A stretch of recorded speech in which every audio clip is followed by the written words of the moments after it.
Hey guys, welcome back to my channel. I am Ashley. If you are new, and if you are new, please go ahead and stop what you're doing. Do me a quick favor, hit that subscribe button, as well as that notifications bell so that you and I can become acquainted and so we can do things like this on the regular. So today I'm coming in a little bit late, tardy to the party. Better late than never though, with my January favorites. However, I want to do my January favorites a little bit different because I didn't have a ton of like beauty products, fashion products and whatnot, surprisingly in January, although that is my birthday month. However, what I did have that was amazing in January to share with you guys would be my favorite TV shows. So yeah, let's go ahead and get into it. Yeah, so let's go ahead and talk about the shows that I loved in the month of January. Of course, if we're going to talk about shows, I have to have my cocktail with me. And right now, of course, you already know I'm drinking Tito's, girl. But I'm drinking Tito's with sparkling ice. It's the coconut lemonade one. Anyway, girl, it's delicious and it's probably about 80 calories. But let's go ahead and get into the TV shows. So like I said, in the month of January, your girl, I didn't have a ton of stuff that I love from like a tangible, well actually, you know, TV shows are tangible, I take that back. But I didn't have a lot of stuff that I just absolutely died over from like a beauty or fashion standpoint. However, these shows, girl, they was coming with the goods. Starting with Ozark. Let me take a sip, girl, because oh my God. You already know. I talked about Ozark maybe a vlog or two ago. Y'all, this is the last season of the series, season 4. And they are going out with a bang. When I say they're going out with a bang, girl, they're going out with a bang, girl. Like literally, so first of all, this is season 4. Like I said, this is the last season of the series and there's gonna be 2 parts. So what they released about maybe 2-3 weeks ago was part 1 and it was 7 episodes. So I'm not gonna do any spoilers because I know a lot of the girls either wanna get into it or they haven't watched this part yet. However, what I will say is, oh my God, like I used to love Game of Thrones. I spoke about that before. If you know me, you know how obsessed I used to be with Game of Thrones. However, I was really pissed off because at the end of Game of Thrones, they literally completely botched the entire story, the entire series on the last like maybe 2-3 episodes. Some people would say the last season. I would specifically say within the last 2-3 episodes, they completely ruined the entire series. So a lot of shows kind of start off on a high, great writing, great acting, great cinematography, great everything. And then for whatever reason, they completely drop the ball at the end. It doesn't feel like Breaking Bad is gonna do that. I'm sorry. Y'all, this is not what we're talking about. We are not talking about Breaking Bad. We are talking about Ozark. It doesn't feel like Ozark is gonna do that. And the reason why I say it doesn't feel like they're gonna do that is because I don't wanna jump the gun too fast because we have a whole another part 2, another whole 7 episodes to go to really make that determination. But the way they started off with part 1, girl, honey, they are delivering. If you don't watch Ozark, what are you waiting for? Like, I love crime shows. I love shows. Well, I can tell you guys a little bit about Ozark if you don't watch it. It is about a suburban family from Chicago. The father is an amazing accountant or CPA, I believe, and he does amazing work with money laundering. So he gets caught up with a Mexican cartel. He's laundering their money. They moved to the Ozarks in Missouri, which if you're familiar with the Ozarks, I mean, it sounds just as, I don't want to actually bash the Ozarks, but it's not a place that you would typically think a city slicker would go live, if you will. It's quite, I want to say it's a little rural even. But anyway, the story unfolds amazingly. The acting is exceptional and a lot of the people on the show are young, so their craft is gonna be even that much greater as they progress in age. But like I said, y'all, Ozark, like the way they are ending this show, it's like I couldn't even have, and I'm so used to watching really good shows, and I'm somebody who likes to predict endings and that sort of thing. I didn't predict a lot of this stuff that's going on Ozark right now. Like, they are delivering. Girl, like I said, if you're not watching Ozark, I can go on and on and on. Watch it. It definitely was a favorite for the month of January. I finished those 7 episodes, I would say probably within 3 days max.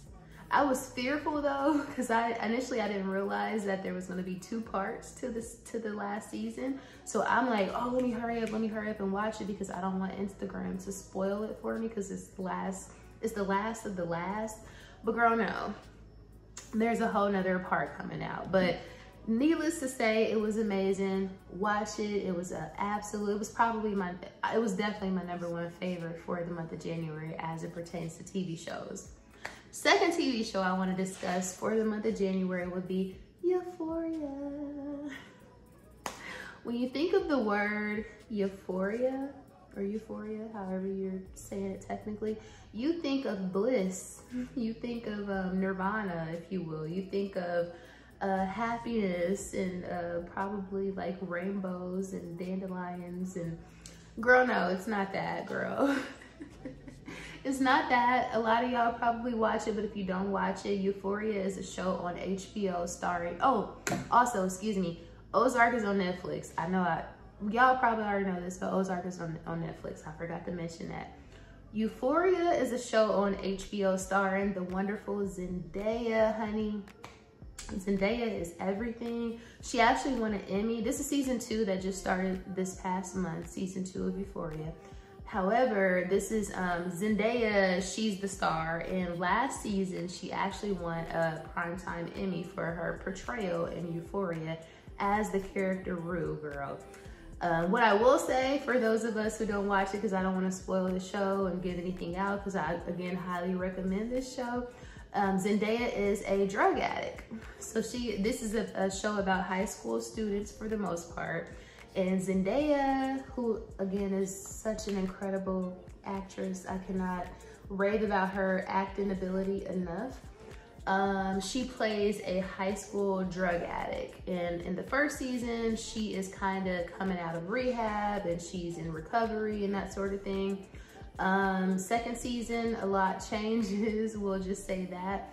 But Euphoria is, like I said, it's not a happy show. It's dark, to be quite honest with you. It's a dark show. It's about teenagers and what they have going on from a Generation Z standpoint in high school. And it's, I thought we were doing a lot in high school, us millennials. However, these new kids are built different, girl. They built different, let's just say that. In the show, each episode kind of focuses on one character, and it kind of drills down on their backstory, which I think is amazing because it provides a lot of insight on why this person kind of does what they do. But like I said, the show is incredible. The acting, most of the characters on the show are like young 20-year-olds. Their acting is exceptional. The cinematography is exceptional. The storylines, the depth of the show. Season 1 was incredible, but season 2 started off really good as well. I would say that I'm loving season 2 so far. This past episode that came out, and it comes on every Sunday on HBO, by the way. But this past episode was it was amazing, actually. It kind of turned up because I thought the season kind of started off a little slow, or maybe not as in your face as the last season started. But this past episode, episode 4 was crazy, like nuts crazy.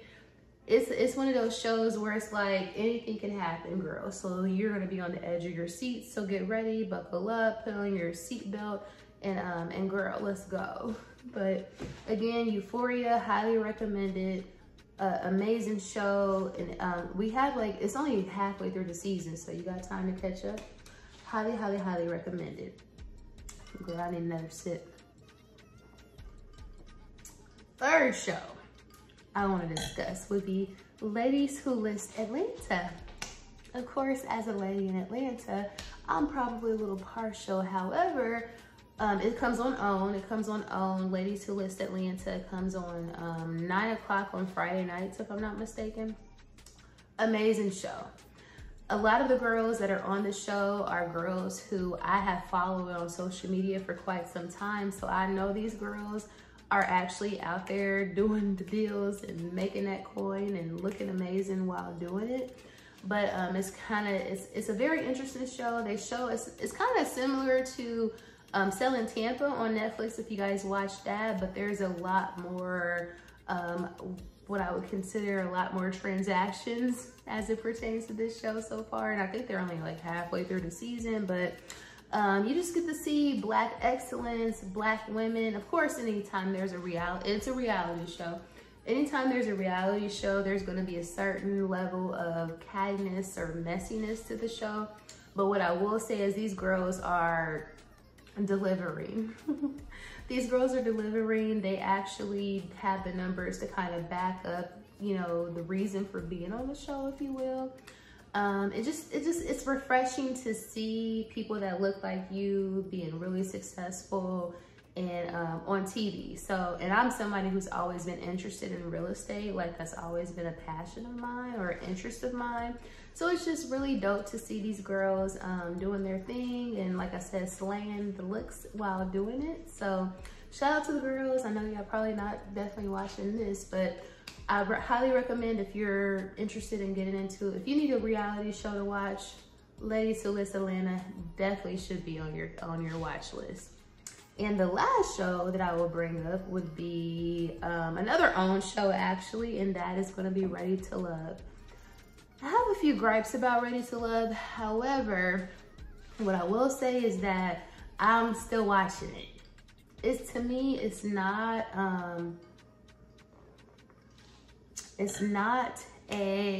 they full of shit. It seems to me like the people on Ready to Love are just on the show for clout, to possibly get their Instagram followers up, to promote their businesses on social media, etc. I don't really think the people that come on this show are really ready to love.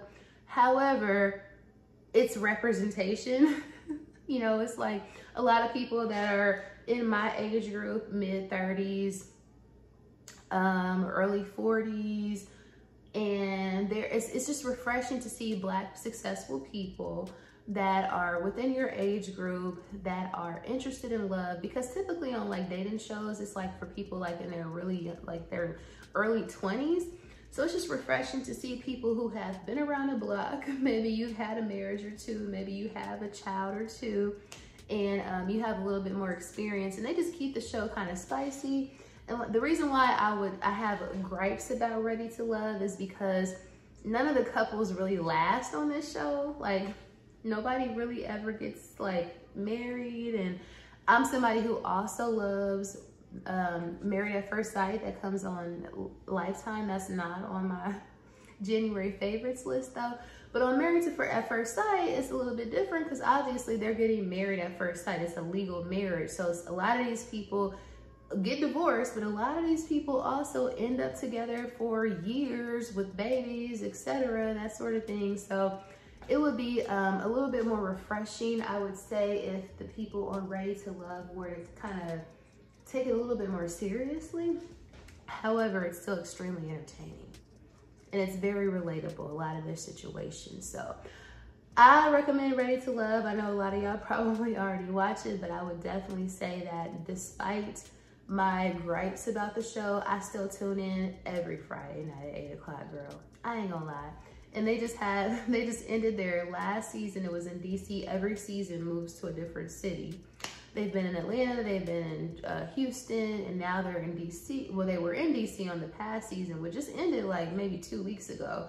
And then immediately the following week, they started off with a new season, and it's in Potomac. So still a DC area, that sort of thing or whatever. But it's entertaining, regardless if the people are on there for clout or not. It's a very entertaining show. So again, Ready to Love is definitely a part of my favorite January TV list. So highly recommend it.